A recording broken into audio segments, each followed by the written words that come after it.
Hello everyone, welcome back to the channel. कैसे हैं आप सभी? तो हम सब तैयारी कर रहे हैं हमारे चैनल पर सीटेट दिसंबर की।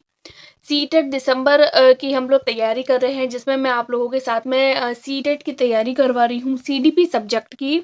और पेपर 1 और पेपर 2 दोनों के लिए इक्वली इम्पॉर्टेंट होने वाली है। सीडीपी की मैं क्लासेस कर रही हूँ। इससे पहले मैंने आप लोगों के साथ में 3 क्लासेस डिस्कस करी है, जिस दौरान मैं आप लोगों के साथ में इसके कुछ प्रीवियस ईयर क्वेश्चंस डिस्कस कर रही हूँ।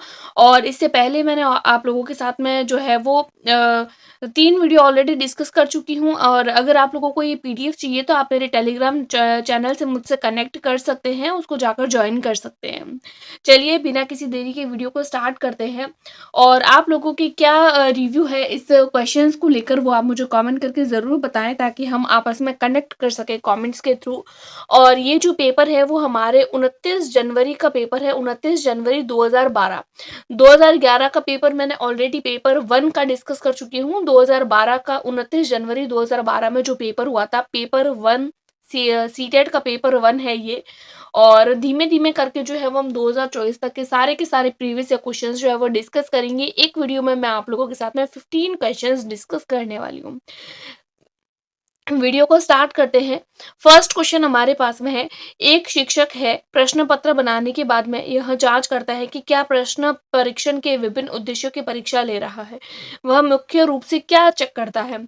वैधता, संपूर्ण विषय वस्तु को शामिल करना, प्रश्नों के प्रकार या विश्वसनीयता। देखिए, कल जब मैंने वीडियो बनाई थी तो उसमें भी मैंने आप लोगों को बताया था कि सीडीपी एक ऐसा सब्जेक्ट होता है जिसमें हम लोगों को पूरे क्वेश्चन को पढ़ के समझने की नहीं, बल्कि कुछ वर्ड्स को पकड़ के और समझने की जरूरत होती है। अगर वो वर्ड हम लोगों को समझ में आ जाए तो हम लोगों को आंसर अपने आप मिल जाता है। यहाँ पर अगर हम लोग सिर्फ एक पूरी 2 लाइनों में से 3 या 4 वर्ड को पकड़ेंगे, क्या बोला है कि एक टीचर है वो पेपर बना रहा है, इतनी बात हमको समझ में आ गई। और वह चेक करता है कि मैंने जो पेपर बनाया है उसमें किस उद्देश्य, यानी किस उद्देश्य से वो जो पेपर ले रहा है। तो मुख्य रूप से वो क्या चेक करना चाह रहा है, उसके अंदर, उस पेपर के अंदर क्या क्या चीजें होनी चाहिए। वो पेपर वैध होना चाहिए, संपूर्ण विषय वस्तु को शामिल करना होना चाहिए, प्रश्नों के प्रकार होने चाहिए और विश्वसनीयता होनी चाहिए। भाई ये चारों ही चीजें होनी जरूरी है। लेकिन हमारे पास में उपयुक्त सभी का तो ऑप्शन नहीं है, तो हम लोगों को बेस्ट ऑप्शन चूज करना है। और यहाँ पर बेस्ट ऑप्शन जो आप लोगों के सीटेट यानी सीबीएसई के द्वारा जो मान्य किया गया था, वो था विषय वस्तु को शामिल करना। यानी कि अगर कोई भी टीचर कोई एक पेपर बना रहा है तो उसको संपूर्ण विषय वस्तु, यानी उस एक स्पेसिफिक सब्जेक्ट को लेकर जितने भी चीजें हैं उन सबको शामिल करना है, किसी एक चीज को नहीं। तो फर्स्ट क्वेश्चन का आंसर हो जाएगा सेकंड। अगला क्वेश्चन है हमारे पास में, सेकंड क्वेश्चन। विवेचनात्मक शिक्षा शास्त्र का यह दृढ़ विश्वास है। यानी कि विवेचनात्मक शिक्षा शास्त्र क्या होता है? एक शिक्षक को हमेशा कक्षा के अनुदेशन का पालन करना चाहिए। शिक्षार्थियों को स्वतंत्र रूप से तर्कना नहीं करनी चाहिए। भाई ये तो बिल्कुल गलत है कि भाई बच्चे को स्वतंत्रता हम नहीं देंगे। बच्चे स्कूल के बाहर क्या सीखते हैं ये अप्रासंगिक है, ऐसा बिल्कुल नहीं है। जो बच्चे स्कूल के बाहर सीखते हैं ना, तो वो भी एक पॉजिटिव पॉइंट है। शिक्षार्थियों के अनुभव और प्रत्यक्ष महत्वपूर्ण होते हैं, प्रत्यक्षण। तो ये विवेचना करना, यानी कि बच्चा क्या सोचता है, बच्चा कैसे सीखता है, वो सारी की सारी बातें जो है वो मैटर करती है। विवेचनात्मक शिक्षण शास्त्र यानी कि बच्चे का क्या अनुभव है, बच्चा क्या सीख रहा है, वो सारी चीजें डिपेंड करती है विवेचनात्मक शिक्षण शास्त्र में। तो सेकंड का हो जाएगा 4 विल बी राइट आंसर। अगला क्वेश्चन है हमारा थर्ड नंबर क्वेश्चन। विद्यालय आधारित आकलन मुख्य रूप से किस सिद्धांत पर आधारित होता है? आकलन बहुत किफायती होना चाहिए। भाई ये तो कोई ऐसा नहीं है कि आकलन कर रहे हैं तो वो किफायती हो। बाह्य परीक्षकों की अपेक्षा शिक्षक अपने शिक्षार्थियों की क्षमताओं को बेहतर जानते हैं। किसी भी कीमत पर विद्यार्थियों को अच्छे ग्रेड मिलने चाहिए। भाई कोई भी पढ़ाई अगर, या कोई भी एग्जाम, कोई भी आकलन अगर अच्छे ग्रेड के लिए हो रहा है तो वो कोई अच्छी बात नहीं होती है। विद्यालय बाह्य परीक्षा निकायों की अपेक्षा ज्यादा सक्षम है। बाह्य परीक्षा निकायों की अपेक्षा यानी कि जो बाहर की चीजें होती है एग्जाम लेने के, उसके बजाय स्कूल में ही एग्जाम लेना चाहिए, ऐसा भी कोई जरूरी नहीं है। ये भी ऑप्शन फोर्थ वाला भी बेस्ट है, लेकिन हम लोगों को यहाँ पर बेस्ट ऑप्शन चूज करना है कि विद्यालय आधारित आकलन जो होता है उसमें अगर कोई बाहरी टीचर आ रहा है, उसकी अपेक्षा अगर कोई स्कूल का, विद्यालय का टीचर ही अगर उस परीक्षा को लेता है तो वो बालक की क्षमताओं को अधिक अच्छे तरीके से पहचानता है। तो यहाँ पर थर्ड क्वेश्चन का आंसर हमारा हो जाएगा second. Second will be right answer. 4th question है हमारे पास में, विद्यार्थी व्यक्तिगत विभिन्नता प्रदर्शित करते हैं तब शिक्षक को क्या करना चाहिए? यानी कि हम लोगों को पता है कि एक क्लासरूम में अलग-अलग तरीके के बच्चे होते हैं, तो ऐसे में शिक्षक को क्या करना चाहिए? अधिगम की एक समान गति पर बल देना चाहिए, सीखने के विविध अनुभवों को उपलब्ध कराना चाहिए, कठोर अनुशासन। भाई कठोर अनुशासन तो अपने आप में नेगेटिव वर्ड है, क्योंकि हम लचीलेपन की बात करते हैं, हम लोगों को पता है, हम लचीलेपन की बात करते हैं। तो यहाँ पर कठोर अनुशासन बोला है, तो ये तो नहीं होगा, थर्ड नहीं होगा। परीक्षाओं की संख्या बढ़ा दो, भाई बार-बार एग्ज़ाम लो क्लासरूम के अंदर, तो ये भी कोई अच्छी बात नहीं है। और अधिगम की एक समान गति, यानी कि हम लोगों को पता है कि विद्यार्थी जो है वो व्यक्तिगत विभिन्नता प्रदर्शित कर रहे हैं।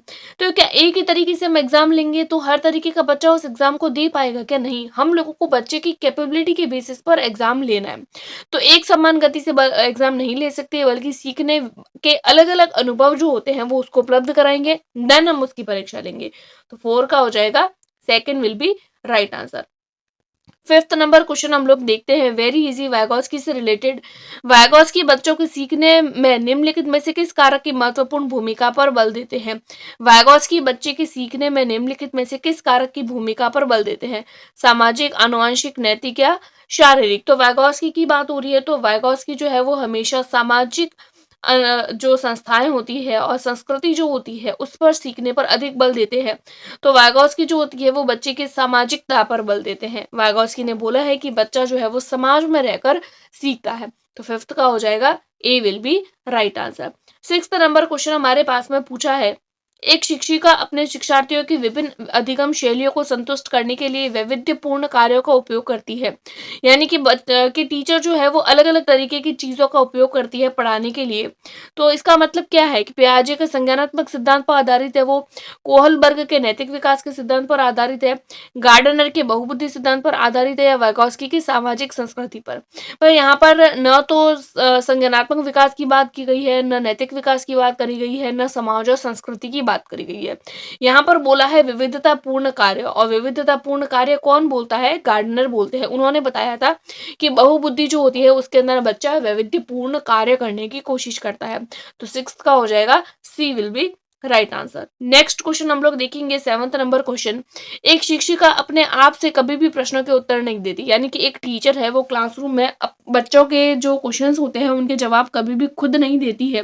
वह अपने विद्यार्थियों को उत्तर देने के लिए, समूह चर्चा करने के लिए, सहयोगात्मक अधिगम अपनाने के लिए प्रोत्साहित करती है। यानी कि टीचर जो है वो खुद कभी नहीं आंसर देता है, बल्कि बच्चों को बोलता है कि आप ही आपस में पढ़ाई करो, आप ही आपस में अपने समूह चर्चा करके आंसर ढूँढ लीजिए। तो वो टीचर क्या कर रही है? सक्रिय भागीदारी करवा रही है, अनुदेशनात्मक सामग्री का उचित संगठन कर रही है, अच्छा उदाहरण प्रस्तुत कर रही है, भूमिका प्रतिरूप बना रही है, या सीखने की तत्परता। भाई अगर हम लोग क्वेश्चन को अच्छे से देखें तो बच्चा क्या कर रहा है? टीचर तो आंसर नहीं दे रहा है, लेकिन बच्चा जो है वो समूह बना रहा है, चर्चा कर रहा है, सहयोग के द्वारा खुद से पढ़ाई कर रहा है। यानी कि बच्चा जो है वो खुद शामिल हो रहा है अपने आंसर्स को ढूँढने में। तो बच्चा सक्रिय है, तो बच्चे को उस आंसर को ढूँढने में सक्रिय भागीदारी है। तो यहाँ पर 7 का हो जाएगा, A will be right answer. Next question हम लोग देखेंगे, निम्नलिखित में से कौन सा शिक्षक से संबंधित अधिगम को प्रभावित करने वाला कारक है? शिक्षक से संबंधित कौन सा बात ठीक है? टीचर से रिलेटेड पूछा है। विषय वस्तु में प्रवीणता होनी चाहिए, बैठने की उचित व्यवस्था, शिक्षण अधिगम संसाधनों की उपलब्धता, और चौथा है विषय वस्तु या अधिगम अनुभवों की प्रकृति। देखिए शिक्षक से रिलेटेड चीज पूछी है तो चारों ही बातें ठीक होती है, लेकिन ऐसी चीज ढूंढनी है जो सबसे बेस्ट हो। तो अगर हम इन चारों में देखें तो देखिए वैसे तो टीचर को सभी ही चीज़ें करनी चाहिए, लेकिन सबसे ज़्यादा इम्पोर्टेंट होता है कि उस टीचर को अपने सब्जेक्ट में अच्छा ज्ञान होना चाहिए। तो विषय वस्तु में प्रवीणता होनी चाहिए, टीचर की जो है वो अपने खुद के जो स्पेसिफिक सब्जेक्ट होते हैं उसमें वो टीचर अच्छा होना चाहिए। तो यहाँ पर जो है वो 8 का हो जाएगा, A will be right answer. 9th number question हम लोग देखेंगे, राज्य स्तर की एक एकल गायन प्रतियोगिता के लिए विद्यार्थियों को तैयार करने के लिए एक विद्यालय लड़कियों को ही वरीयता देता है। यानी कि एक टीचर है, एक स्कूल है, उसमें क्या करता है कि एक स्कूल है वो गायन प्रतियोगिता होती है तो गाने के लिए सिर्फ लड़कियों को ही लेता है, लड़कों को कभी नहीं लेता है, बल्कि लड़कों को तो स्पोर्ट्स में लेते हैं और कोई ऐसे भारी काम होता है, दौड़ वगैरह होती है तो उसमें बालकों को लेते हैं और लड़कियों को लेते हैं गाने के लिए। तो ये क्या चीज़ प्रदर्शित कर रही है? लैंगिक पूर्वाग्रह प्रदर्शित कर रही है, वैश्विक प्रवृत्तियाँ हैं, प्रयोजनात्मक उपागम है या प्रगतिशील चिंतन है। तो देखिए गायन प्रतियोगिता है, सिर्फ बालिकाओं को लिया जा रहा है, मतलब कि वो जो टीचर है, वो जो स्कूल के जो शिक्षक है, वो जेंडर बायस्ड है, उनको ऐसा लगता है कि सिर्फ बालिकाएं ही गीत गाने में अच्छी होती है, लड़के तो स्पोर्ट्स में अच्छे होते हैं। तो उनका जो है वो बालिकाओं की तरफ अलग झुकाव है और बालकों की तरफ अलग झुकाव है। तो वो लैंगिक पूर्वाग्रह को शो कर रहे हैं कि वो लड़का और लड़की को समान नहीं मानते। तो 9th का हो जाएगा A will be right answer. अगला क्वेश्चन है 10th नंबर क्वेश्चन, बीजों का अंकुरण संकल्पना के शिक्षण की सबसे प्रभावी विधि कौन सी है? यानी कि बीजों का अंकुरण किस प्रकार से होता है, इस चीज को पढ़ाना है तो सबसे बेस्ट प्रभावी विधि क्या हो सकती है? विस्तृत विस्तृत व्याख्या करनी है, विस्तृत व्याख्या द्वारा हम बच्चे को पढ़ाएंगे तो वो अच्छे से सीख पाएगा। सेकंड है विद्यार्थी द्वारा पौधों के बीज बोना और अंकुरण के चरणों का अवलोकन करना। तीसरा है श्यामपट्ट पर चित्र बनाना और वर्णन करना, बीज की वृद्धि के चित्र दिखाना। देखिए जो भी चीज हम बच्चे को पढ़ाते हैं उसमें एक तो हमारे द्वारा यानी टीचर के द्वारा कोई चीज पढ़ाई जाती है और एक ऐसी चीज जिसमें बच्चा खुद कोई भी काम करता है, तो वो ऑप्शन आप लोगों को सबसे बेस्ट होगा और वही ऑप्शन आप लोगों को चूज करना है। तो इसमें देख लीजिए आप लोगों के जो है वो कौन सा ऑप्शन ऐसा है जिसमें बच्चा एक्टिव है और बच्चा कर रहा है। तो देखिए विस्तृत व्याख्या कौन करेगा? बच्चा नहीं करेगा, टीचर करेगा। श्यामपट्ट पर चित्र बनाएगा और वर्णन भी टीचर करेगा। बीज की वृद्धि के चित्र दिखाएगा, दिखाएगा कौन? टीचर ही तो दिखाएगा। तो बच्चे ने क्या किया? बच्चे ने तो कुछ नहीं किया, बल्कि विद्यार्थी द्वारा पौधे की बीज बोना, यानी कि अब बीज कौन बो रहे हैं? विद्यार्थी स्वयं। उनके अंकुरणों के चरणों का अवलोकन, यानी बच्चा जब देखेगा कि उनका अंकुरण किस तरीके से हो रहा है, बच्चे ने हैंड ऑन एक्सपीरियंस किया। हैंड ऑन एक्सपीरियंस जो होता है वो सबसे बेस्ट होता है। तो 10th का हो जाएगा second will be right answer.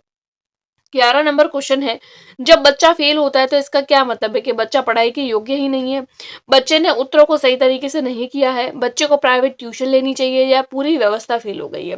देखिए अगर इस तरीके से क्वेश्चन आता है ना कि बच्चा फेल हो रहा है, बच्चा कमजोर है, तो इसका मतलब ये नहीं है कि बच्चा फेल हुआ है, नहीं।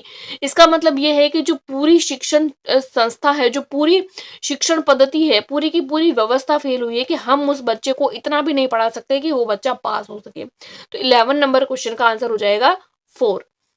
अगला क्वेश्चन है 12 नंबर क्वेश्चन हमारे पास में पूछा है। 12 नंबर क्वेश्चन, शिक्षण से अधिगम पर बल देने वाला परिवर्तन हो सकता है, यानी कि शिक्षण से अधिगम पर बल देने वाला परिवर्तन क्या हो सकता है? परीक्षा परिणाम पर केंद्रित होकर, बाल केंद्रित शिक्षा अपनाकर, रटने को प्रोत्साहित करके, और चौथा है अग्र तकनीकी तकनीक अपनाकर। भाई शिक्षण और अधिगम पर बल देना है तो कौन सी एक स्ट्रेटजी बेस्ट हो सकती है? भाई अधिगम पर बल कराना है तो परीक्षा परिणाम अच्छे होंगे, हम सिर्फ रिजल्ट पर फोकस कर रहे हैं तो क्या इससे बच्चा अच्छे से पढ़ाई कर पाएगा? नहीं। हम सिर्फ रटने को प्रोत्साहित कर रहे हैं कि बस बच्चा रटता जाए, उसको कुछ समझ आए या ना आए, नहीं, ये भी नहीं होगा। चौथा है अग्र शिक्षण की तकनीक, यानी कि टेक्नोलॉजी, हाई लेवल जो टेक्नोलॉजी होती है उसका उपयोग करके। और अगला हम अगर ऑप्शन देखें बेस्ट तो यहाँ पर हो जाएगा बाल केंद्रित शिक्षा। भाई अगर अच्छी तरीके से अधिगम करवाना है तो बाल केंद्रित शिक्षा पर फोकस करना है, चाइल्ड सेंटर्ड एजुकेशन की बात करता है एनसीएफ। तो यहाँ पर 12th का हो जाएगा second will be right answer. अगला क्वेश्चन है 13 नंबर क्वेश्चन, समावेशी शिक्षा क्या होती है? कल भी मैंने वीडियो बनाई थी जब मैंने बताया था समावेशी शिक्षा का मतलब होता है कि हर तरीके के बच्चे, चाहे वो अच्छे जो है वो बैकग्राउंड से आते हो, अच्छे फैमिली बैकग्राउंड से, अच्छी नेबरहुड से, और चाहे कोई किसी भी अन्य बैकग्राउंड से आ रहे हो, चाहे वो डिसेबल्ड हो, चाहे वो इंटेलिजेंट हो, किसी भी तरीके के बच्चे होते हैं, हर तरीके के बच्चे को एक ही क्लासरूम में रखना ही समावेशी शिक्षा होती है। तो समावेशी शिक्षा क्या है? सबसे पहला ऑप्शन है हाशिए पर स्थित वर्गों से सम्मिलित शिक्षकों को सम्मिलित करने से संबंधित। भाई समावेशी शिक्षा बालकों को रिलेटेड होती है, शिक्षकों को सम्मिलित करने की बात नहीं करता है। कक्षा में विविधता का उत्सव मनाती है। दाखिले संबंधी कठोर प्रतिक्रियाओं को तो कभी हम बढ़ावा नहीं देते हैं, हम हमेशा लचीलेपन यानी कि जो फ्लेक्सिबिलिटी होती है उसके ऊपर फोकस करते हैं। तो ए भी नहीं होगा, थर्ड भी नहीं होगा। तथ्यों की शिक्षा से संबंधित, यानी कि तथ्यों की शिक्षा दे देंगे, जो भी तथ्य है, फैक्ट्स है, वो बता देंगे, बच्चे को कुछ समझ आए आए नहीं आए ये मैटर नहीं करता, तो ये भी नहीं होगा। हम क्या कर रहे हैं, समावेशी शिक्षा यानी अलग-अलग तरीके के बच्चे क्लासरूम में अंदर हो, तो कक्षा में विविधता होगी, कक्षा में विविधता का उत्सव मनाते हैं। तो यहाँ पर 13 का हो जाएगा, second will be right answer. अगला क्वेश्चन है हमारे पास में 14 नंबर, निम्नलिखित में से कौन सा वस्तुनिष्ठ प्रश्न है? वस्तुनिष्ठ यानी कि एमसीक्यू जो बोलते हैं हम। निबंधात्मक प्रश्न, लघुत्रात्मक प्रश्न, मुक्त उत्तर वाला प्रश्न या सत्य असत्य। देखिए निबंधात्मक प्रश्न में तो कोई भी ऑप्शन नहीं होता है। लघुत्रात्मक उत्तर में भी हम जो है वो आंसर्स लिखते हैं इस तरीके से अपने नोटबुक में। मुक्त उत्तर वाले प्रश्न में भी बच्चा जो अपनी मर्जी से आंसर देगा, लेकिन वो तो लिखेगा ना। तो यहाँ पर हमारा राइट आंसर हो जाएगा सत्य या फिर असत्य, यानी कि बच्चे को या तो सत्य बताना है या असत्य। तो यही वस्तुनिष्ठ प्रश्न का भाग होता है। तो यहाँ पर 14 का हो जाएगा, 4 विल बी राइट आंसर। अगला क्वेश्चन है हमारे पास में, निम्नलिखित में से कौन सी प्रगतिशील शिक्षा की विशेषता है? प्रगतिशील शिक्षा की बात करी गई है। समय सारणी और बैठने की व्यवस्था में लचीलापन, केवल प्रस्तावित पाठ्यक्रमों पर आधारित अनुच्छेद। देखिए ये जो चीज है ना, केवल वर्ड, ये अपने आप में नेगेटिव है, तो केवल वाला तो ऑप्शन होगा ही नहीं। परीक्षाओं में अच्छे अंक प्राप्त करने पर, भाई हम प्रगतिशील शिक्षा में बच्चे के सीखने पर बल देते हैं, लचीलेपन का उपयोग करते हैं, बल्कि ऐसा नहीं कि परीक्षा में बच्चा अच्छे अंक लेकर आए, इस पर बल दे नहीं। बार-बार परीक्षा लेंगे तो बच्चा प्रगति नहीं करेगा, बल्कि बच्चे पर लोड पड़ेगा, बर्डन पड़ेगा एग्जाम की प्रिपरेशन के लिए। बल्कि एक अच्छा टाइम टेबल सेट करेंगे, बैठने की व्यवस्था जो होगी उसमें भी फ्लेक्सिबिलिटी लाएँगे, लचीलापन लाएँगे, ताकि बच्चा अच्छे से पढ़ाई को कर सके। तो 15 नंबर क्वेश्चन का हमारा ए आंसर सही हो जाएगा। तो इसी के साथ में हम लोगों ने 15 क्वेश्चन डिस्कस किए हैं, और आप लोगों का कोई भी डाउट हो, कोई भी क्वेरी हो, तो you can ask me in comment box, और हम लोग कनेक्ट कर सकते हैं टेलीग्राम ग्रुप से, और हमारे ईमेल पे भी आप हमको मेल कर सकते हैं, वहाँ से हमसे कनेक्ट कर सकते हैं। आज की वीडियो में इतना ही, मिलते हैं नेक्स्ट वीडियो में, तब तक के लिए टेक केयर, गुड बाय।